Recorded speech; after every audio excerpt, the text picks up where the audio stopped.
Okay, for the 27th time, I'm gonna try this. So if I had to choose, a bass bait, the number one bass bait of all time, any condition, any location, any situation, any clarity, depth, all those things. If I could only take one bait with me, it would be a plastic worm. And about 99%, well, about 90% of the time, I would rig it Texas rig, especially if it's a deep water structure. Most situations, that's what you're going to do. And so there may be some uncertainty about how to do that and how to fish the worm, but I'm going to show you how to Texas rig. It's real simple. So what you got is you got a little bullet weight. You know, looks like a little bullet.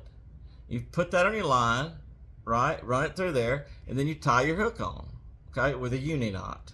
Okay, so we've already done that. So you got your hook, you got your weight. So what you're gonna do is you're gonna take that hook and you're gonna take your worm. All right, you're gonna run your worm straight on that hook about say, you know, quarter of an inch, a little bit more maybe. But this Gamakatsu hook's kind of designed where you know where to start your pull the hook out. So what you're gonna do is you're gonna take that worm and pop a hook out, and you're gonna run the worm over your hook. Okay, all the way down the hook, all the way down on the shank, over the eye like that.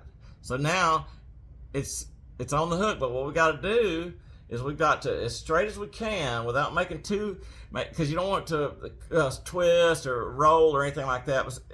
So as close as you can, you want to put that worm right through the body of the hook like that.